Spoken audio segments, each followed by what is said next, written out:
Ya Allah, ya. Disiksa ayah. Disiksa ayah. Salam, segala salam. Mohon izin stick videonya yang tadi ya, karena sebenarnya saya sudah nggak begitu berminat, tapi beberapa hari yang lalu almarhumah Bu Tuti berpesan kepada seseorang untuk disampaikan kepada saya dan sudah saya terima. Beliau menginginkan saya, meminta saya untuk mengawal kasus ini. Saya pun sampaikan kepada Ibu Tuti, saya akan kawal kasus ini semaksimal mungkin atau semampu saya. Jadi semampu saya ya. Oke, langsung saja ya. Mengenai fenomena kesurupan tadi, apakah benar itu korin dari Amelia? Kalau saya pribadi ya, bukan. Kenapa bukan? Alasannya apa? Alasannya segala sesuatu informasi dari astral atau gaib atau batin atau arwah ya, yang itu berasal dari luar diri kita.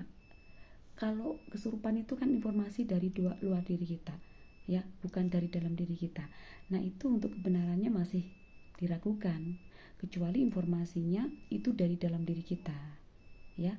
Nah, itu kemungkinan besar untuk iya sangat mungkin, karena informasinya didapat dari guru batin atau dari dalam diri kita.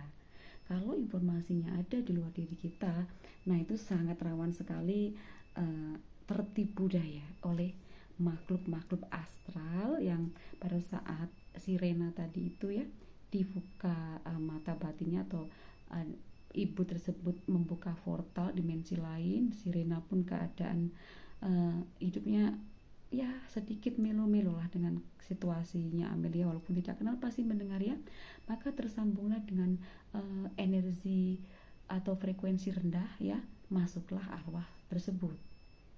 Kenapa saya bilang juga bukanlah Amelia? Karena almarhum Amelia ini memanggil Pak Yosef itu bukan ayah, tapi papa, atau korinnya lupa ya, lupa menyebutkan papa jadi ayah saking mantelnya disiksa ya. Itu jawaban saya pertama kali.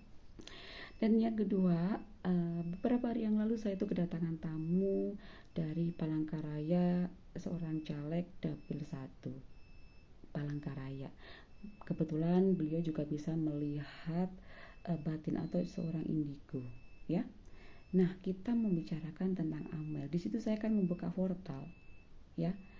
Nah, saya memang berharap untuk menguak. Kebetulan ada teman yang bisa sekalian sharing. Tapi teman saya pada saat ada saya nggak ada gambaran, masuk saja nggak bisa gitu ya. Kemudian saya pamit untuk beli tolak angin di Indomaret. Pada saat saya keluar, arwah Amelia itu bisa masuk. Aneh kan? Jadi menunggu saya tidak ada. Dan anehnya lagi, itu seperti Amelia tapi bukan seperti Amelia karena sudah dikendalikan orang.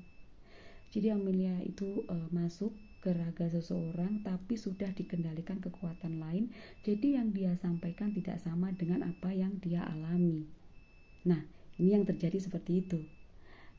Terus dimintalah sama teman saya untuk ajak Bu Tuti. Gak bisa, Bu Tuti kondisi ditahan oleh kekuatan lain di sana.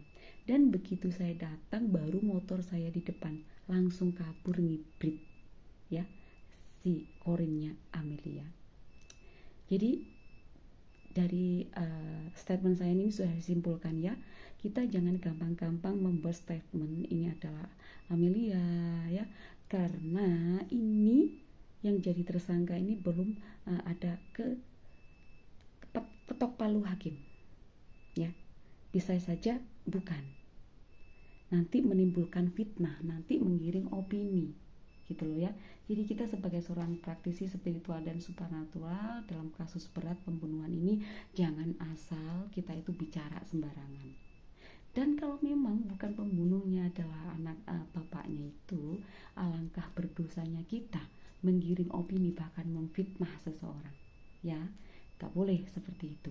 Kalau pribadi saya meyakini bukan Pak Yosef yang membunuh. Nah, benar tidaknya nanti kan bisa kita buktikan di persidangan ya.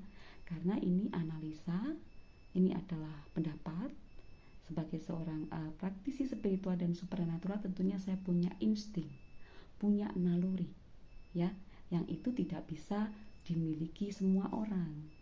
Namun informasi yang saya dapatkan bukan dari luar diri saya, dari dalam diri saya. Berkali-kali saya mencoba untuk meyakini bahwa bapaknya adalah yang membunuhnya, tapi tetap bertolak belakang dari nurani saya. Tapi saya tetap menghargai proses hukum para penyidik, dan nanti setelah di persidangan transparan dan jelas, sudah ketok palu, pasti saya akan mempercayainya ya. Harus patuh hukum, intinya seperti itu.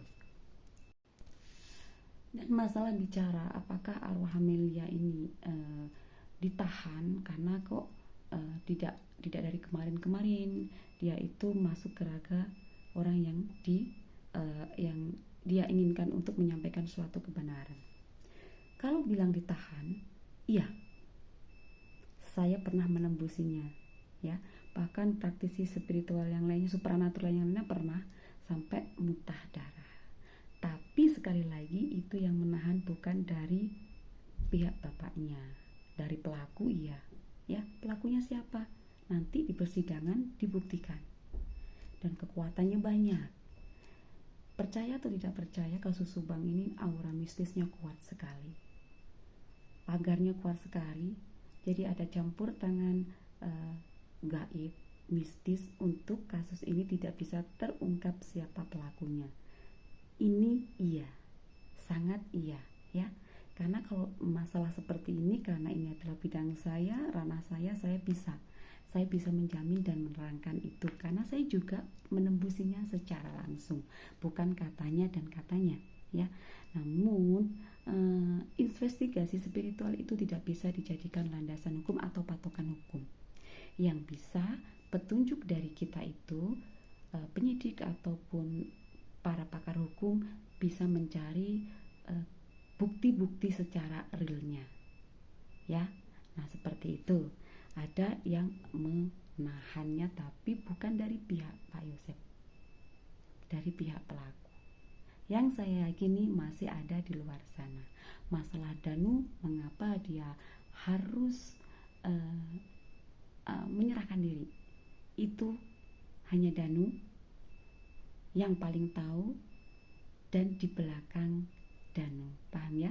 Saya tidak menyebutkan orangnya, tapi yang paham adalah Danu dan orang yang di belakang Danu. Kalau penyidik kan menerima seorang yang mengaku sebagai pelaku, saksi dan sekaligus pelaku. Itu yang dia lihat, dia rasakan, dia menyerahkan diri, ya otomatis itu bukan kesalahan dari penyidik ya. Karena ini Danu sudah mengaku sebagai pelakunya, dan nanti di persidangan baru diuji. Tentunya Danu juga sudah menyampaikan bukti-buktinya gitu loh ya. Jadi di sini kita itu tidak menyalahkan penyidik, tapi saya sebagai masyarakat membantu sesuai ranah saya dan janji saya kepada almarhum Ibu Tuti untuk mengawal kasus ini. Saya menyanggupinya semampu saya. Seperti itu ya pemirsa. Ini masalah masih bergulir, sangat pelik.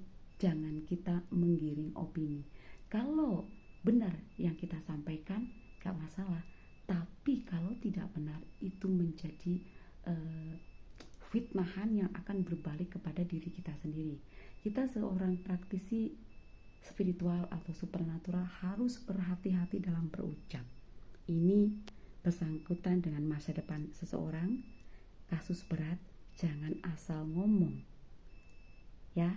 Itu pesan saya. Terima kasih. Saya sudah plus untuk menyampaikan, karena ini janji saya juga kepada Ibu Tuti untuk menyampaikan apa yang menjadi intuisi atau yang saya ketahui. Terima kasih.